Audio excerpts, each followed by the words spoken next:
Listeners, Julie has become a bread woman now and has decided to go get her bread. So we wait for her to get her bread. We just heard her tripping over something. What? Yeah. Okay. I heard the, oh God. Oh, yeah. First of all, let me say, when I came into this room to record the podcast, there was half a loaf yet left. There are 2 men in my living room. This is all that's left. That looks gorgeous. But look, Laura, there's not like You that, are like, a bread woman. since I've No, become, listen, you too can it become is. a bread woman after you buy 17 pounds of flour to justify it. I mean, I am a Costco person, so I could. I got Alex a So Costco membership for Christmas. That's very sweet. Who are the 2 men in your house? Is Kieran one of the men? Oh, there's 3 men in my house. Okay. I forgot about my child. I mean, he's a boy, but he's asleep. Oh, okay. Will is staying with us right now. Mm-hmm. I did the opposite of bread woman. I tried to be a pottery person, and I took a pottery class because I was like, I'm going to learn something new. And I haven't updated you since this. And I was like, I'm going to learn. Like and at I'm the going to be, wheel? yes. And I'm going to be zen, and I'm going to wear an apron, and I'm going to make a little bowl, and it was the hardest fucking thing I've ever learned. I'm still not good at it. And the amount of times I've had to like, the mind games I've had to have because I've always been 70% good at most things. So to have something that I was not good at all, like I was breaking pots, it was a learning experience. But 4 weeks in, 5, I made a successful bowl. And so there we go. We have been in a career so long. Yeah. Where the only option is to be the best. Yeah. Even though it doesn't matter, like we're not getting roles because we're the best. We're also not losing roles because we're the worst. Yeah. The whole thing's a spectrum, and there's so many other things that we have no control over and have nothing to do with us. All that's to say is it has become so much like hard, but then also freeing to have that realization that like the other things in my life I don't need to be the best at. I just need to do it.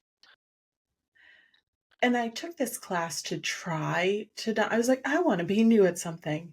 And like, I did want that. But at the same point, when I was faced with that reality of being new, when other people in my class were doing better than, and like so much better than me, like, I cannot put into great detail how much better everyone else in this class was doing than I was. And also that I But had did you look the part? Because knowing you looked like a potter. I did the first week, and then I was like, well, I'm not going to do it. Like I let it get to me. But now I'm back now. But it was yeah, anyway. So it was the opposite of the bread woman experience where I was like, I'm going to do something new. But it was, I think, so incredibly valuable for me to see what my brain does when I'm not. But do you know how many loaves that I made before I got to that? How many? Laura, I've made 3 loaves this week.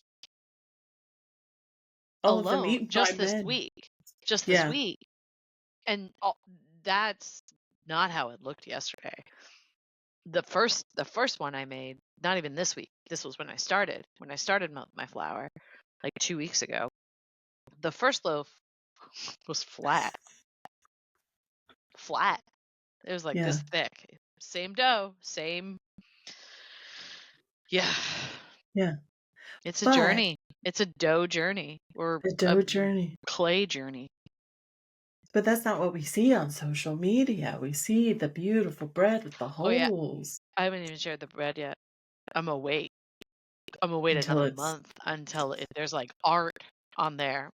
And then be like, oh, "Oh my yeah. god, you guys, just for funsies, I took up bread. Look how epic my bread is." They use a razor to score it, and it's like a snowflake. Yeah. Yeah. And I have scored it.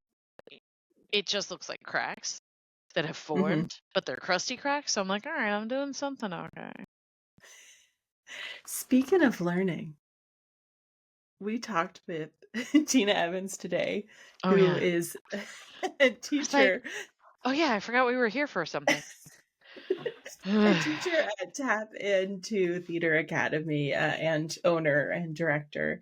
But she has recently released a children's book called Typical Tina, which, if you're listening, Julie is currently holding up in excellent splendor. Typical Tina goes to the Oh, sorry, SpecTAPulars.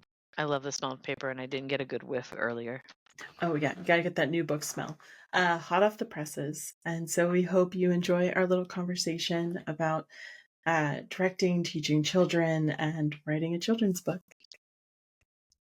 It's happening. Yeah. Hi, Tina. Thanks for joining Hi. us. Thanks for having me. Of course. So excited to talk about Typical Tina. Yeah. Oh, Yeah. yeah. I'm getting mine on Friday. Yeah, I'm so happy to talk about it and kind of your journey, but I would love if you just started by introducing yourselves to everybody listening. Yeah. Hi, I'm Tina Evans. Some people know me as Miss Tina. Some people know me as Tina. Some people know me as Typical Tina. um, I live in Orlando, Florida. I run a children's theater with my good friend Alice Peterson. And we teach theater all the time. And I wrote a book about tap because it's my biggest passion, and I'm excited to share it with everybody. Awesome. I would love to know what made you go, I want to write this book. When did that Uh, spark happen? I think it happened during when I was working at the theme parks, and I was just, working 3 jobs in one day, and you kind of have to like sing to keep your like spirits up because you're tired, or you're, maybe, it's just a long day. And I was like, how funny would it be if it was, a just a show that I did, because I have all these little ideas for this character. And I was like, I think I should probably write a book first. So that's where the book started. And then life happened, and, things, just years went by. And I was like, you know what? I need to revisit that. Now that I have a theater company around tap, I think it would be great to just have another extension. Awesome. You have so we all three of us worked together in multiple different facets. So we know a lot about you, but I'd love to go back to when you started when you started your theater company. Yeah. And the specialty around that and what that was like. I've been teaching dance for over 20 years, and I've done, theater. I taught theater tap to a lot of theater kids, and I really fell in love with it. I love the whole production of it, and the creative aspect.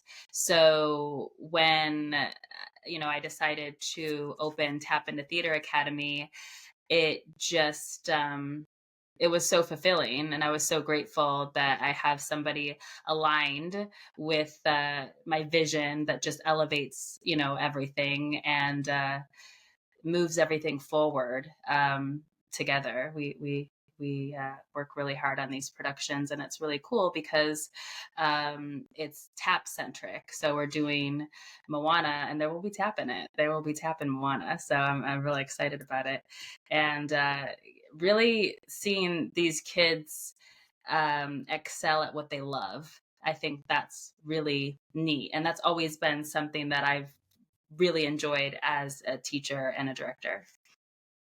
One of the things I love about Tappan to Theater Academy is that I don't know any other school like that where you're doing a musical theater production and you have this layover of like everyone is tapping.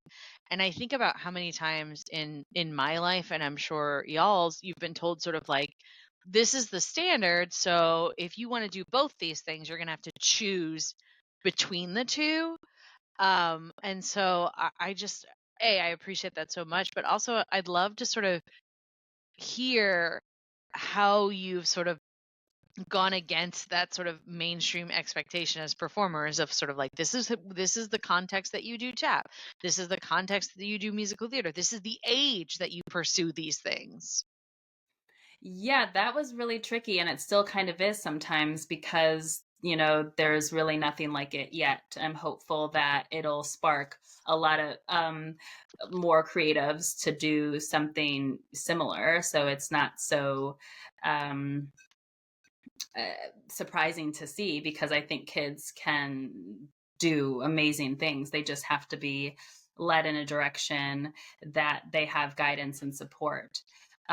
So I think for me, it was that it was mine and that I could create anything I wanted to do. And if I wanted Tap and Matilda, I could have Tap and Matilda, and there was Tap and Matilda. I didn't have to go through a chain of other creatives to be like, is it okay? I really have a different vision for Simple Sponge and SpongeBob, because I really love, that's my thing. I love being creative. It's my purpose.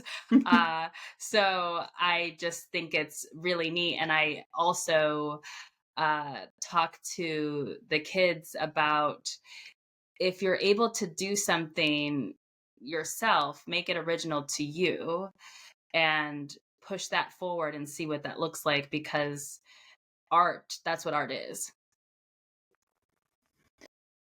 Whenever you are looking at a show that you want to put tap in, there's very few shows, like there are all of these shows, but then there aren't as many junior adaptations of the shows.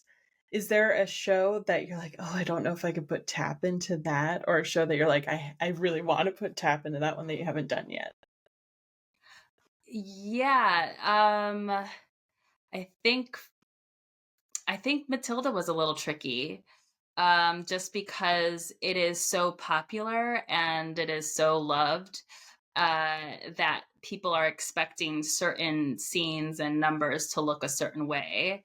So if you're familiar with Matilda, the number Bruce doesn't have tap in it, but it was a huge tap number and it was a lot of fun. So sometimes it comes easier to me. I can feel it and see it. I'm like, of course that's a tap number. Lion King, there was tap in. So every show there will be tap. So it is a process, but I think it kind of depends on the show. But I love it. I love the challenge. So kiddo is almost 2, and we'll get into like a room, like a bathroom or something, and he'll just start stomping on the ground because the sound alone is fascinating to him. And so when you're working, because I think I read you all start with age 3. Did I see that? Is it? I think our youngest right now is 4. Okay, 4. So we have a kinder theater program from 4 to 6, with our tiny kids. Mm-hmm. Well, I'll see in a couple years. Yeah. But I'm when you're working with these kids, there's so many benefits to theater beyond just the creative elements, and so I'd love to hear you talk a bit about those observations of what you experience with these littles. I think it's, man, how much time do you have? I think that question is so it can go on forever. Few minutes.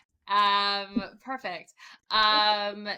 No, we had callbacks yesterday for Moana, and I was talking to the kids just, as they left, and I said, what you're doing is really important, and you're going to be able to carry these skills with you no matter what you do. I would love to come see you in a show or see you on television, but I would love to hear that you're a manager here or whatever your dream is.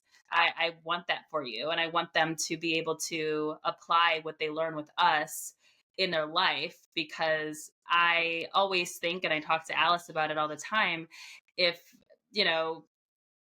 I think a lot of people had this in their life in this way, some things would be a little easier.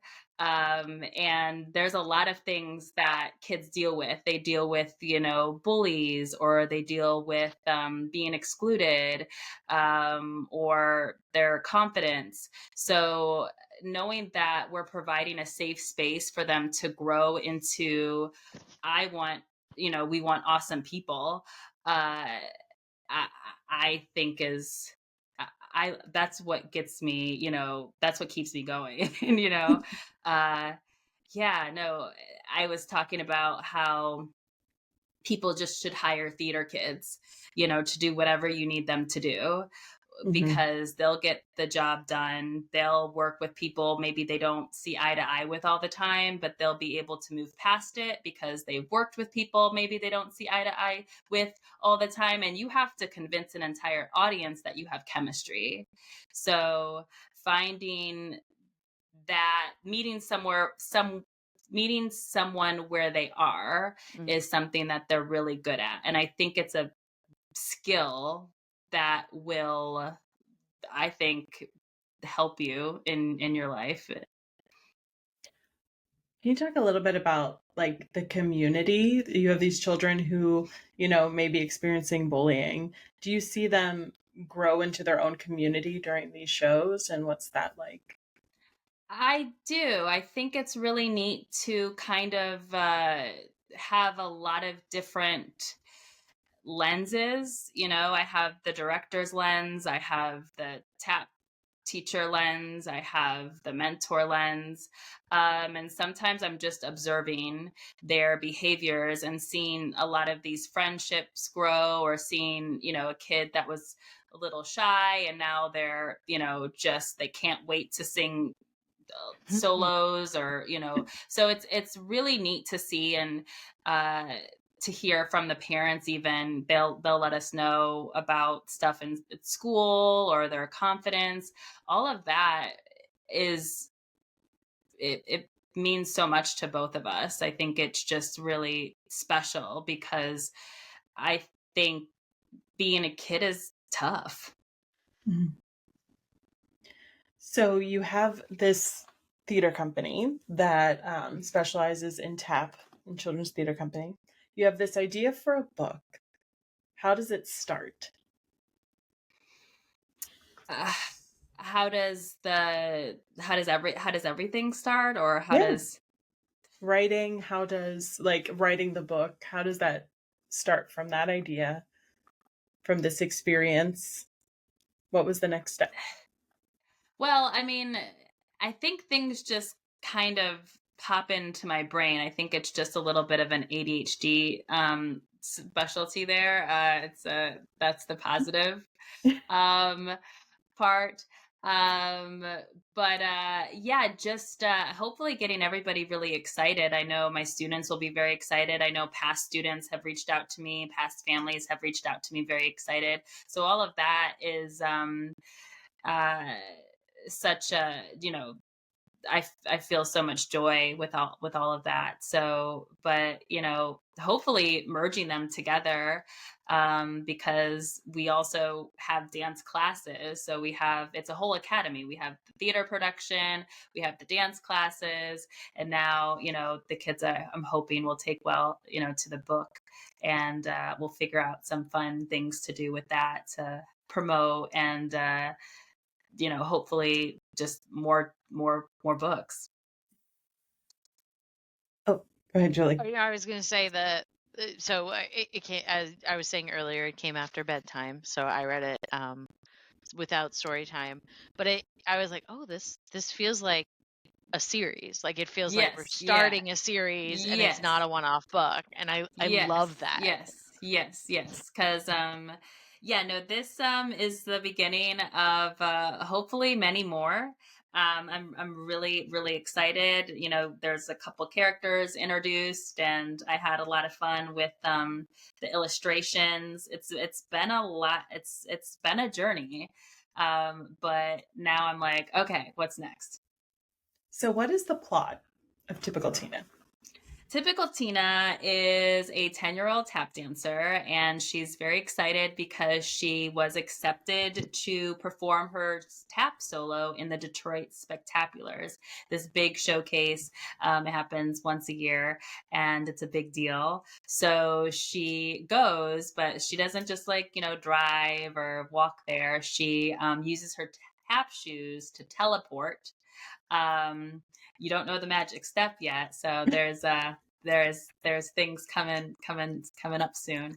But she does a magic tap step to teleport to the Detroit SpecTAPulars, and she's able to perform her tap solo. Just yeah.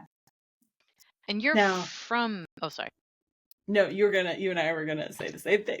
I was gonna say you're from Michigan and Yes. you're theater candidate. So is this sort of like loosely based on some of the things in your life, or like? Yes, it is. It is very. I mean, I wish I had teleporting tap I was gonna shoes. say, you haven't I wish visited I me had once. Yeah, it would have been. I would be in a lot of trouble actually if I had teleporting tap shoes. Like a lot. So, yeah, no, it is. It is loosely based off my life. I tapped my entire life, and fun fact, I fell in love with tap around the age of 10. And that was a really big deal for me because now it's my life. Do you remember your first tap class, your first tap teacher? Yes, I remember. I don't know if I remember my first tap teacher, but I do remember my first tap class, and I was petrified. I was actually really scared of falling. That was just a big fear. And at that time, and I took at my sister owns a dance studio. She still does, American Dance Academy. That's where I started. And during there was tile floor. I remember there being tile floor, and if you're familiar, tile floor and tap shoes, it's pretty slippery. And for whatever reason, I felt like I had the coordination of Bambi at that age, like at like 3. And I was just really scared. I was really scared and of falling, and I didn't really care for it. I was like, can I just skip it? Can we just like say that I went? My parents were like, absolutely not. So, yeah, I do remember it. But my first solo tap teacher was Miss Virginia. Her name was Miss Virginia. And that was a lot of fun when I started taking solos, because I really liked the one-on-one attention, and being able to go at my own pace is always really helpful. So I remember having really neat costumes, and yeah, having a solo is special because it's like just you. So yeah, that was I do remember that. Did your parents want you to take solo tap, or did you want to take solo tap? I definitely did not want to take solo tap. I wanted to play soccer. I did. No, I only took solo tap because I was having a hard time in tap. Tap it didn't come easy to me at all. And I needed extra practice. So my parents were like, you're going to take solos to catch up. And I was like, okay. And so I did, and then it actually something clicked, and then I was like, oh, I think I want to perform, and that's how that happened, and that was really neat. When you're writing this book, what were some of the challenges that you faced? Yeah, I think people accepting it, getting in my head a little bit because it is very personal. And I was like, well, that's a huge part of my life. All the characters represent, somebody in my life, or um, the the song, is a huge part of my life. So a lot of it's very personal. So I think for me was it just being received well, but I knew it was a special story to me. So I have to kind of, take my own advice that I give my students and just create for myself. And, I would love it if people receive it well, but I mean, it's I think it's cute. I'm gonna brag on you for a minute because I didn't know you were writing a book. And so you posted about it on social media, and I of course like immediately bought it, but I was not the only one, and I think that speaks so much both to what you put out in the world creatively and what the type of people that you draw into you because of your spirit, that so many people were like, you wrote a book, I'm in. Because Yeah. as soon as you said I wrote a book, I was like, yeah, I'm in. No, it was pretty neat. Only a handful of people knew about the process, and I kept it really close because I think that's what you like. That for me, that's what worked. And yeah, it was a journey. So I had the book for 2 days before I announced it because I was just like, okay, here we go. There's no going back, So no, I'm excited that it was the social media. It was really exciting to look at. In what part of the process did you feel like it's full steam ahead? Because you said that you had a little bit of getting it going, you had the thought for a while. At what point were you like, there's no going back, we're just gonna keep going? I think when I told my students about it and they were just getting weirdly antsy and excited, and then Christmas break happened and I had some time to kind of decompress, and it was again just sitting, and I was just like, all right, let's go and get this done because I have a busy season ahead of me.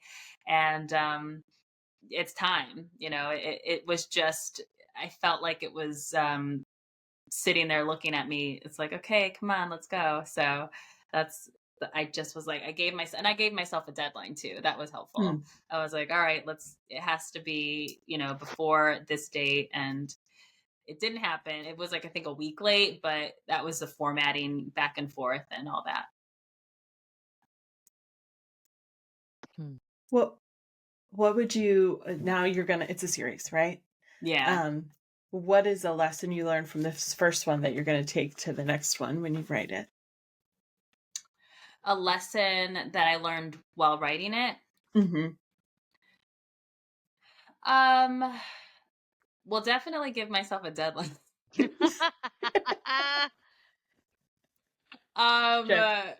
Yeah, definitely that's probably the first thing. Um, and just allow the process to happen, just like kind of go with the flow, as easy as that might seem or as cheesy as that might sound. Just kind of, you know, I love walking. So when I'm walking, I like to think or choreograph or reflect. And during that time, things kind of just fall into place for me.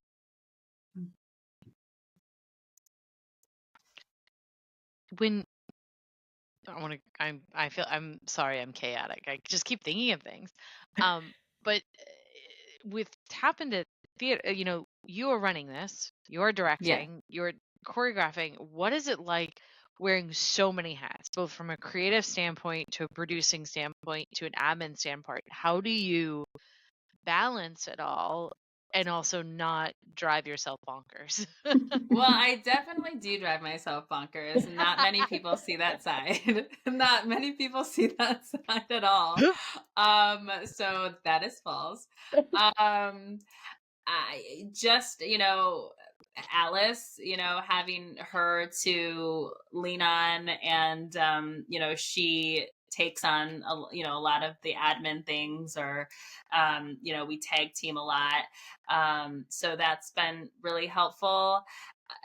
And understanding, giving a lot of grace and patience, because it's new. Every challenge, there's a challenge every day. And to try to figure out, like, okay, so what's the next step, instead of coming at it with a ball of fear. You're like, okay, so we got to get through this. Yeah, it's definitely has, some days are a little heavier than others, but at the end of the day, we were at callbacks yesterday. We have callbacks. We have our dance call tomorrow for Moana. That's the fun part. That's the exciting part. There has to be a little bit of boring stuff, I guess.